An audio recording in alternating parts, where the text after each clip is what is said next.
எனக்கு ஒன்றும் தெரியாது. சொந்தமாக சொன்னாங்க, இயேசு நாமத்தினால் வந்து பேச வேண்டியது பேச முடியாது. கூட ஆராதனை வேலைன்னு உழைக்காது சொன்னாங்க. உங்களுக்காக அழாமல் உங்கள் பிள்ளைகளுக்காக அழகுன்னு சொன்னீங்க. அது போல கர்த்தருடைய சமத்தில் ஒப்பு கொடுக்குற வந்திருக்கிற ஒருவர்களும் குடும்பத்தை குறித்து நினைக்காதபடி பிள்ளைகளும் கஷ்டப்படுறாங்க. நின்று வேதனைகளும் நெருக்கத்தோடு இருக்கிற பிள்ளைகளுக்காக ஜபிக்கிற பிள்ளைகள் மாத்திரமே வாழ்ந்தால் போதுங்க. எல்லாருமே வாழணும் கிறிஸ்துக்காக. ஆவியானவர் எல்லா பிள்ளைகளை பொறுப்பெடுத்துக் கொள்ளப்படியா தேவ சொல்லி இருக்கிறாங்க. இந்தபடியே இவர்களை ஒருவர் ஆசாரியுடைய வேலைக்காரனுடைய காரை வெட்டினார். அப்போது இயேசு இப்படி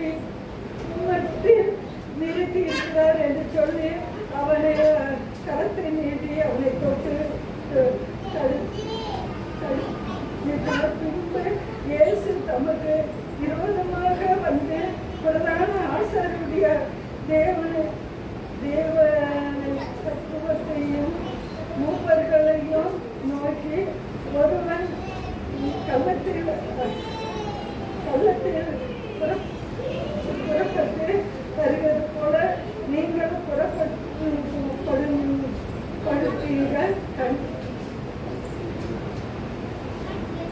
இயேசு அவர்களை நோக்கி அவர்களை பிடித்து பிரதான ஆசாரிய வீட்டில் அவர்கள் கொண்டு போய் விட்டார். பேதரும் தூரத்திலே நின்றார்கள். எப்படின்னு சொன்னார் வசனம். அவர்கள் அவரை பிடித்து கொண்டு பிரதான ஆசாரிய வீட்டிலே கொண்டு போய் விட்டார்கள். பேதரும் தூரத்திலே நின்றார்கள்.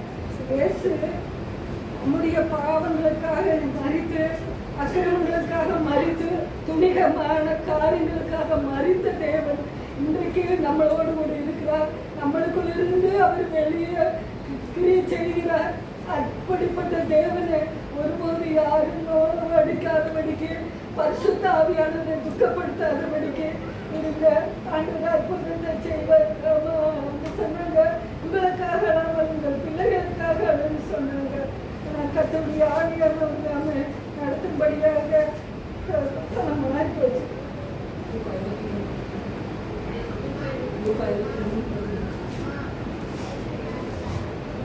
ஆண்டவர் பெரிய காரியங்களை செய்வார். பார்த்தா அற்பமா நினைக்கிறார். அவர் எப்பேற்பட்டவர் உங்களுக்கு தெரியல. செய்ய போற காரியம் பயங்கரமா இருக்கு. அப்பொழுது இயேசு இதாவே இவர்களுக்கு மன்னியும், தாங்கள் செய்கிறது இன்னதென்று அறியாது இருக்கிறார்களே என்ற அவருடைய அத்திரங்களை அவர்களை பங்கிட்டு சீட்டு போட்டார்கள். இந்த வார்த்தையின் பிரகாரம் மன்னிங்கன்னு சொல்றாங்க. கல்லணை குறித்தும் பக்கத்தில் வைத்துட்டு செஞ்ச தப்புக்காக அவங்க குற்றத்தை அனுபவிக்கிறாங்க. இந்த மனுஷன் ஒரு பாவம் அறியாத மனுஷன் என்று சொல்லி அவங்க ஆண்டவருக்கு சமத்துல தாழ்த்தினாங்க. அப்போது இன்றைக்கு நீ என்னோடு கூட பரமேஸ்வரன் இருப்பாயாக என்று தேவனுடைய வார்த்தை இருந்தது. அப்பொழுது முதல்ல பார்த்து சொல்லி இருக்கிறாங்க, உங்களுக்காக உங்க பிள்ளைகளுக்காக அழுமன்னு சொன்னாங்க. குடும்பமா எல்லாரும் கிறிஸ்துக்காக வாழ்ந்து எப்படியாவது ஒரு வாழ்வு அவருக்காக மாத்திருங்க. அநேக மனசுல அநேக இருக்கிற எது சொல்ல வழியில தெரிய மாட்டேங்குது. நான் தேவன் பெரிய காரியங்களை செய்வார். இந்த மன்னிக்க கூடிய அனுபவம் நம்மளுக்கும் வேண்டும். தேவன் நம்மளுக்கு கொடுத்திருக்கிறார். மன்னிக்கோடு கடினமான ஆவிகளை எடுத்து போட்டு லகுவான ஆவிகளும் ஒவ்வொரு உலகத்திலையும் தேவன் புதுப்பிக்கிறது. இந்த சின்ன வார்த்தை அங்கீகரிப்பார். பெணா தீர்ப்பேன்னு சொன்ன குற்றங்களை மன்னிச்சுங்க.